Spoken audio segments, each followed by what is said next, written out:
ভাতের পাতিলার মাঝখান থেকে ভাত নিয়ে খেলে কি কোনো ক্ষতি হয়?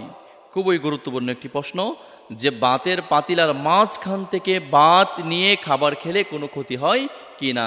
দেখেন, আমি একটি ঘটনা যদি আপনাদের সামনে উল্লেখ করি রাসূলুল্লাহ আকরাম সাল্লাল্লাহু আলাইহি ওয়াসাল্লামের, তাহলে আপনারা স্পষ্ট হয়ে যাবেন যে ভাতের পাতিলার মাঝখান থেকে ভাত নিয়ে খাবার খাওয়া যাবে কি না।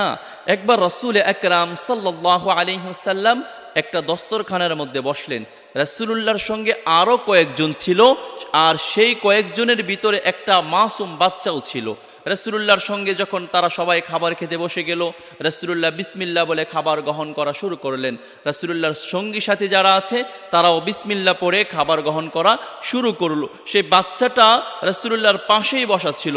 রাসূলুল্লাহ সেই বাচ্চাটার দিকে খেয়াল করলেন আর দেখলেন যে সেই বাচ্চাটা কিছুক্ষণ তার নিজের সামনে থেকে নিয়ে খাবার গ্রহণ করছে, আবার কিছুক্ষণ তার পাশে যে আরেকজন আছে তার সামনে থেকে নিয়ে খাচ্ছে, আবার কিছুক্ষণ মাঝখান থেকে নিয়ে খাচ্ছে, আবার কিছুক্ষণ রাসূলুল্লাহর সামনে থেকে নিয়ে খাচ্ছে।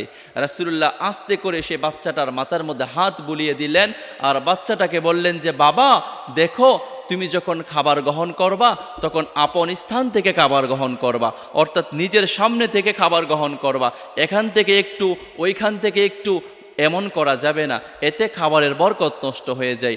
এই যে ঘটনাটা আপনাদের সামনে উল্লেখ করলাম, এই ঘটনা থেকে আমরা স্পষ্ট হতে পারি যে আমরা যখন খাবার পরিবেশন করব কিংবা খাবার গ্রহণ করব, নিজের সামনে থেকে গ্রহণ করব।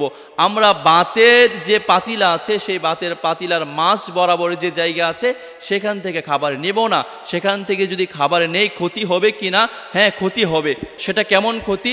সেই ক্ষতিটা হলো আপনার এই খাবারের বরকত নষ্ট হয়ে যাবে। আপনার এই খাবারের বরকত যখন নষ্ট হয়ে যাবে, এই খাবার খাবার পরে আপনার ইবাদত বন্দিগিতে মনোযোগ সৃষ্টি হবে না। তাহলে আপনার উচিত কি?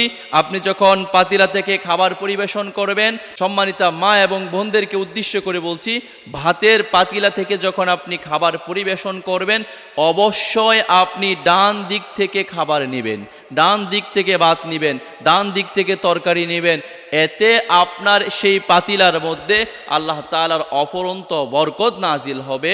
আপনার সংসারের মধ্যে যারা আছে, যারা এই খাবার গ্রহণ করবে, সকলকে আল্লাহ তাআলা সকল ধরনের বিপদ আপদ বালা মুসিবত থেকে হেফাজত করবে।